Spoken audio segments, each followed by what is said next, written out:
Hello everybody, this is actually the updated part of the previous video. That is, this video is also on error detecting. So error তো শুধুমাত্র এক ধরনের হয় না আজকে সেন্টেন্সের মধ্যে বিভিন্ন ধরনের হতে পারে। তাই আজকেও আমরা দেখব error detecting or the spotting of the errors in this video. So welcome to this video. So let us look into the sentences and find out the error. চলো number 1 তোমরা স্ক্রিনে দেখতেই পাচ্ছ number 1 কি রয়েছে if you saw the amount of samosas he consumed at breakfast this morning you would understand why he is so overweight দেখো এখানে পাঁচটা রয়েছে options A B C D এর অপশনে রয়েছে if you saw B অপশনে রয়েছে the amount of samosas C option রয়েছে he consumed at breakfast this morning D option রয়েছে you would understand why he is so overweight এবং E option হচ্ছে no error কোনটা হচ্ছে তাহলে এখানে তুমি যদি ভালো করে লক্ষ্য রাখো একটা জিনিস লক্ষ্য রাখো অ্যামাউন্ট এখানে লেখা রয়েছে বি পার্টটা দেখো B option B the amount of samosas আচ্ছা the amount of samosas কি হতে পারে কারণ amount basically use করা হয় uncountable noun এর ক্ষেত্রে for example amount of time that amount of noise in the case you can use amount but যখন countable noun হয় তখন আমরা amount ইউজ করি তখন আমরা বলি number of তাহলে এই ক্ষেত্রে amount of samosas হবে না কারণ samosas আমরা বলতে পারি কি হবে number of samosas right so b option এটাতে error রয়েছে right samosas খাও তোমরা খেতে থাকো মোটা হতে থাকো okay number 2 every man woman and child is now aware of the terrible consequences of habit of smoking এখানে কোন জায়গায় এরর রয়েছে প্রত্যেকটা মানুষ মহিলা এবং শিশু প্রচন্ডভাবে এই যে স্মোকিং এই যে অভ্যাসটা এর ফল সম্বন্ধে ওয়াকিবহাল রয়েছে এখানে তুমি যদি দেখো যে হ্যাবিটটার কথা বলা হয়েছে অর্থাৎ তোমার ডি নাম্বার অপশনটা যদি তুমি দেখো ডি নাম্বার অপশনে দেখো লেখা রয়েছে হ্যাবিট অফ স্মোকিং এই ডি নাম্বার অপশনে হ্যাবিট অফ স্মোকিং রয়েছে এটাতে হিরো রয়েছে কারণ হচ্ছে কিন্তু কোন অভ্যাসটার কথা এখানে বলা হচ্ছে it is specified here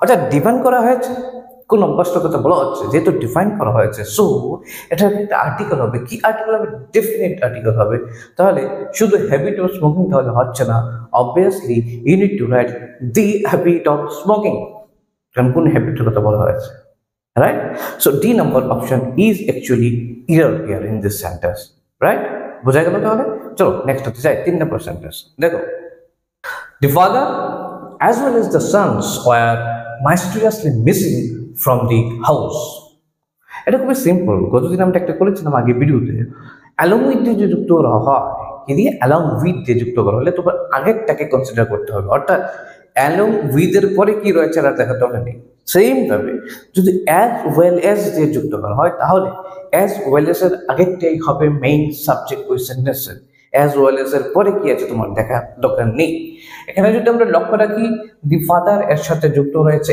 as well as তারপর লেখা রয়েছে দি সন্স এখানে দেখে মনে হতে পারে দি সন্স রয়েছে প্লুরাল তাহলে ওয়ার হবে কিন্তু না কারণ এখানে মেইন সাবজেক্ট হচ্ছে দি ফাদার এটা হচ্ছে সিঙ্গুলার তাহলে ওয়ার হতো না এখানে হতো ওয়াজ রাইট তাহলে ভুল কোথায় রয়েছে বি নাম্বার অপশনে ভুল রয়েছে ক্লিয়ার ওকে নেক্সট দেখো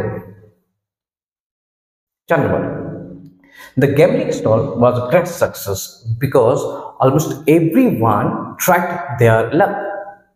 এখানে কি ভুল রয়েছে A option B option C option D option না কোনো ভুলই নেই ই অপশন এখানে যদি ভালো করে লক্ষ্য রাখো বিকজ এর পরে জায়গাটা লক্ষ্য রাখো বিকজ অলমোস্ট এভরিওয়ান আচ্ছা এটা যদি খেয়াল রাখো everyone everybody nobody no one none এগুলিকে অলওয়েজ কি ধরা হয় সিঙ্গুলার ধরা হয় রাইট এভরিওয়ান মানে কয়জন একজন একজন করে বোঝাচ্ছে আলটিমেটলি কথা হচ্ছে তাহলে এভরিওয়ান নোবডি নো ওয়ান এগুলোকে কি ধরা হয় সিঙ্গুলার ধরা হয় তাহলে এই এভরিওয়ানের পরে দেখো রয়েছে ট্রাইড দেয়ার লাক তাহলে দেয়ার লাক কিভাবে হয় যদি এভরিওয়ান সিঙ্গুলারই হয় দেয়ার তো তাদের তাহলে কি হবে দেয়ার হবে না হিজ অথবা হার হতে পারতো তাহলে হতো এমন tried his or her lakh তাহলে বোঝা গেল কোন অপশনটাতে এরর রয়েছে D number option tried there lakh okay next 5 number, even if the teacher has completed the course, the students cannot pass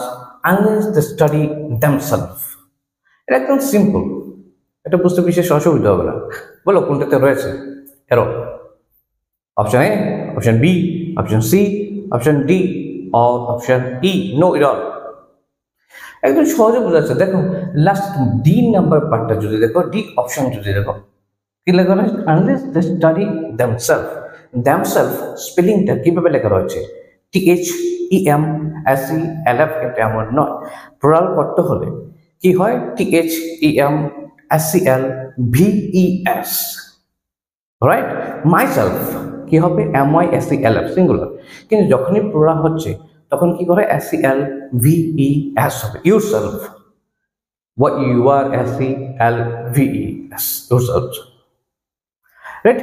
ওকে, তাহলে গঠনে যেটা দেওয়া হচ্ছে কোন জায়গায় তাহলে ভুল রয়েছে? অপশন ডি তে রয়েছে, right? Unless they study themself.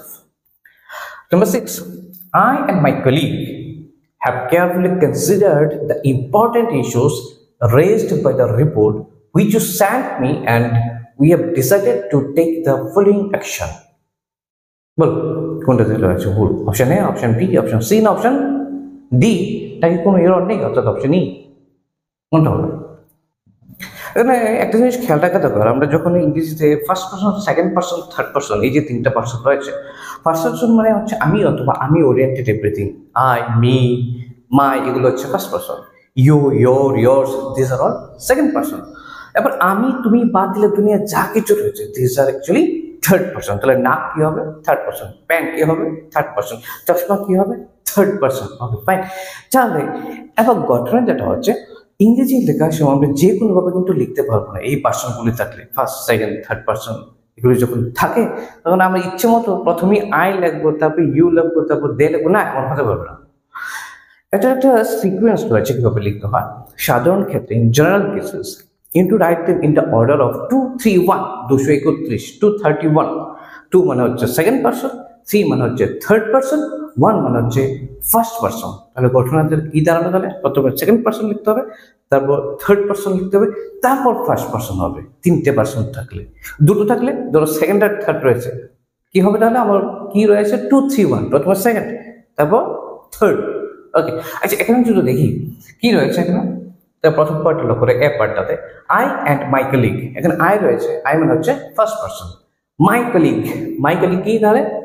Third person. আচ্ছা 1 আর 3 রয়েছে, অপশনটা কি ছিল? 2, 3, 1, সিকোয়েন্সটা কি ছিল? 2, 3, 1, লাগে কি আসছে? 2 তো নেই এখানে, 3, তারপর 1 হবে। এর মানে হচ্ছে আই তাহলে প্রথমে হতে পারছে না। দ্যাট মিনস তাহলে প্রথমে লিখতে হচ্ছে মাই কলিগ, তারপর হচ্ছে আই। অর্থাৎ এটা কারেক্ট হলে এমন হতো মাই কলিগ অ্যান্ড আই, এমন হতো গ্রামাটিক্যালি কারেক্ট ভাবে লিখতে হলে, রাইট? তাহলে কোন অপশনটাতে ভুল রয়েছে? Option A, right? So you have seen how to detect the errors. তো এক্ষেত্রে কিন্তু অনেকটা জিনিস মাথায় রাখতে হয়, সাবজেক্ট, ভার্ব, কনকার্ড, প্রত্যেকটা জিনিস, tense, everything is necessary okay to find out the error in the sentence. তারপর অলওভার তোমরা প্র্যাকটিস করতে থাকবো, and you can also be better in detecting the errors. So thank you very much for watching this video, and keep watching the other videos too. And always that I used to say, keep practicing.